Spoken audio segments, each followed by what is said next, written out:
పైసలు వాళ్ళు ఎక్కించే వాళ్ళకి వేస్తాం ఓటు. మాకు కావాలి పైసలు ముసళ్ళు అంతే. పెన్షన్ అంటున్నావా లేకపోతే ఇప్పుడు ఓటేసేటప్పుడు పింఛన్ కావాలి, మాకు ఇప్పుడు ఓటు కూడా కావాలి. ఓటుకి ఎంత 5,000 ఇచ్చేస్తావా?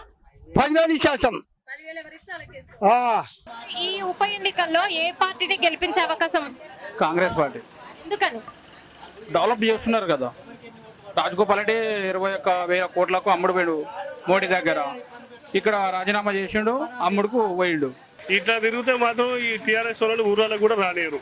ఇక అన్ని దెబ్బలే పడతాయి వాళ్ళకి. అట్లుంది ఇప్పుడు. వేరే పార్టీ వాళ్ళు ఎవరైనా ఇట్లాంటి అనౌన్స్మెంట్స్ వేరే లేదు, ప్రజెంట్ అయితే టీఆర్ఎస్ చేసింది. దాని గురించే మేము మునుగోడు రావడం కూడా జరిగింది. బీజేపీ అంటే ఆటోమేటిక్గా వచ్చేది ప్రజలలో వచ్చే ఆలోచన ఏంటంటే ఈ మతోన్మాద పార్టీ. ఈ మతోన్మాద పార్టీకి మేమెందుకు ఓటేయాలన్న ఆలోచనకు వచ్చింది.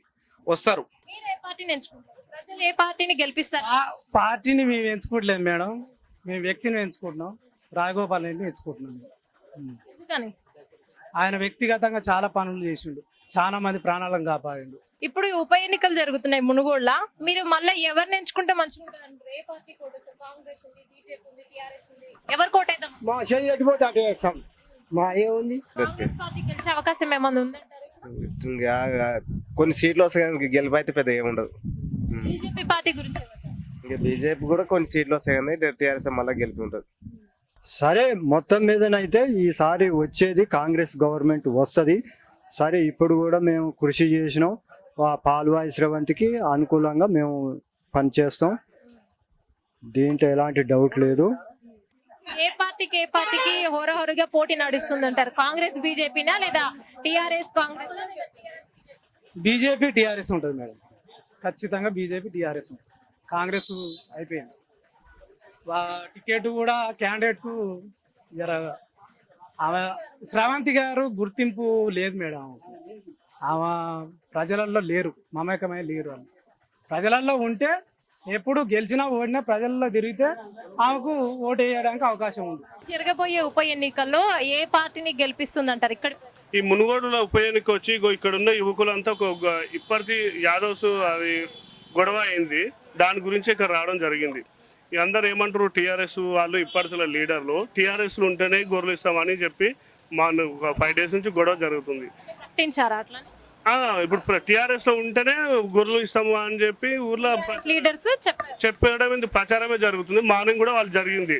ఒకవేళ వేరే పార్టీకి వేస్తే ఇయ్యము, గొర్రెలు అనేది ఇయ్యము. అందరు టీఆర్ఎస్ లో జాయిన్ కావాలంటే మేము అందరం వచ్చి ఇక్కడ హాస్పిటల్ సంబంధిత అధికారులను కలిసినాము. వాళ్ళేమో ఇస్తామంటారు, వీళ్ళు టీఆర్ఎస్ లో ఇట్లా తిరుగుతారు. అంటే ఎప్పటి నుంచో కాంగ్రెస్ పార్టీకి ఎంతో చరిత్ర ఉంది. కానీ గత పోయిన ఎలక్షన్ లో కూడా కాంగ్రెస్ రాలేదు. ఇంకా ఎప్పుడు బై ఎలక్షన్స్ జరిగినా ఎక్కడ కూడా కాంగ్రెస్ కి 2 సీట్లు కూడా దక్కించుకోలేదనే టాక్ ఉంది. ఇప్పుడు ఈ ఎలక్షన్ లో కాంగ్రెస్ వస్తుందని నమ్మకం ఉంది.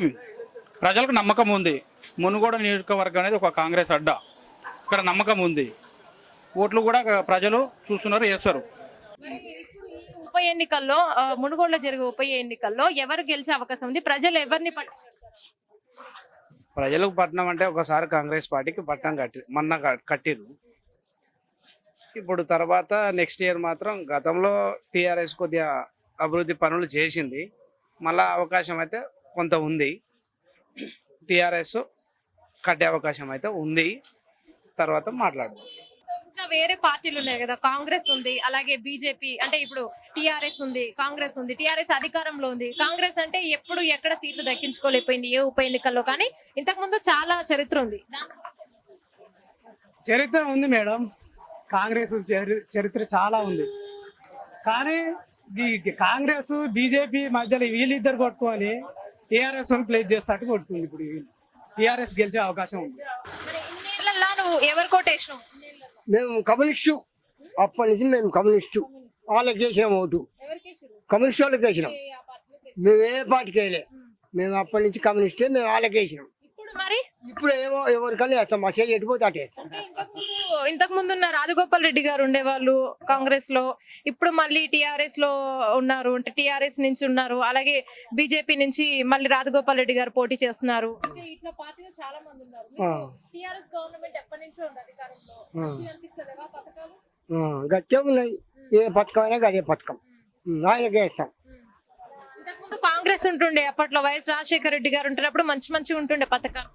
మరి ఇప్పుడు కాంగ్రెస్ కి ఓటు గెలుస్తుంది అనుకుంటారా? ఇక్కడ మాకేమెరక అమ్మా మాకే మీరు ఎన్నో పార్టీలో ఎప్పటి నుంచో ఉంటున్నారు, మీరు ఎన్నో పార్టీలు గెలిచినప్పుడు చూసుంటారు కదా. మేము మొత్తం కమ్యూనిస్టే మాది. మరి ఆ పార్టీ పోయి టీఆర్ఎస్లో చేరినాం. ఇక మేము ఏ పార్టీకి పోలే. ఇప్పుడు మునుగోడు ఉప ఎన్నికలు జరుగుతున్నాయి, ఏ పార్టీ గెలుస్తుందని మీరు అనుకుంటున్నారు? మాది ఏముంది అన్ని మూడు తగ్గపోరే ఉన్నాయి. అంటే ఇప్పుడు ఇంతకుముందు రాజగోపాల్ రెడ్డి గారు ఉన్నారు, సడన్ గా రాజీనామా చేసి ఇప్పుడు మళ్ళీ బీజేపీ నుంచి పోటీ చేస్తున్నారు. అంటే వ్యక్తిని చూసి కానీ ఎవరైనా ఓటు వేసే అవకాశం ఉంటుందా? లేదంటే పార్టీని చూసి మాత్రమే ఓటు వ్యక్తిని చూసే వేస్తారు. వ్యక్తి చూసి వేస్తారు. అంటే ఇప్పుడు చాలా మంది పార్టీలో అభ్యర్థులు ప్రకటించారు కదా, ఇప్పుడు ఇట్లా అభ్యర్థులు తెలుసా ఎవరు? తెలిసిరు. మరి ఎవరు కోటేద్దాం అనుకుంటున్నారు? రాజగోపాల్ రెడ్డి గారు ఇంతకు ముందు ఉన్నారు, మళ్ళీ ఎవరికి వేద్దాం అనుకుంటున్నారు? మళ్ళా టీఆర్ఎస్కి వేయాలి. ఎందుకని? ఎందుకంటే ఆయన కొన్ని పనులు చేసిండు, ఆయన వచ్చినాక తెలివి వచ్చింది అంతే. ఇక కాంగ్రెస్ పార్టీ అంతా బాగా అంతకుముందుకి ఏముంది 2000 పింఛన్ ఇస్తే ఇప్పుడు కేసీఆర్ వచ్చినాక 2000 ఇచ్చేసిండు. ఆయన 200 ఉన్న పింఛన్ ఆయన వచ్చినాక ఇప్పుడు ప్రజలకు కూడా తెలివి పెరిగింది అంతే. ఇక టీఆర్ఎస్ అంతే టీఆర్. కానీ ఇప్పుడు చాలా మంది మీటింగ్లు పెడుతున్నారు, మీకు ఓటుకి ఇంత ఇస్తామని ఎవరైనా ప్రకటించారు? ఇస్తామంటారు కానీ ఎవరు ఇయ్యట్లేదు. వచ్చినాక మేము చెప్తాం మేడం ఎంత ఇస్తారు ఏం కదా అనేది. ఓటు నోటు తీసుకునే ఓటు మేమేమి అట్లా ఇంతవరకు ఏం ఆశించలేదు. ఇక ఎవరైనా వచ్చి ఇస్తుంటే మీరు ఎందుకు వద్దంటారు? మేము నిజాయితీగా ఓటేస్తాం మేడం. క్యాండిడేట్ని చూసుకుంటాం, క్యాండిడేట్ తోటి పని చేసుకుంటాం. కానీ ఈ పైసలు తీసుకొని 10,000 ఇవ్వాలి 5,000 తీసుకుంటే మాకేమొస్తుంది? మేము పనులు చేయించుకోవాలి. ఒక వ్యక్తి రాజగోపాల్ రెడ్డి అయినా ఎవరైనా పూసుకుంట్ల అయినా ఎవరైనా సరే వాళ్ళతోటి పనులు చేయించుకోవాలి. పైసలు ఇవాళ ఇస్తే నేను రేపు వాడే అంటాడు, పైసలు తీసుకున్నారా నీకేం పని చేయాలని. పైసలు తీసుకో ఓటేస్తాం. హాయ్ ఫ్రెండ్స్, మా టుడే టుమారో యూట్యూబ్ ఛానల్ చూస్తున్నందుకు చాలా థ్యాంక్స్. మరిన్ని లేటెస్ట్ వీడియోస్ కోసం వెంటనే సబ్స్క్రైబ్ చేయండి. అలాగే ఈ బెల్ని కూడా రింగ్ చేసేయండి. మా నోటిఫికేషన్స్ అన్ని మీ మొబైల్లో వస్తాయి. అలాగే మా వీడియోస్ మీకు నచ్చితే లైక్ చేయండి, షేర్ చేయండి, నచ్చకపోతే కామెంట్ చేయండి.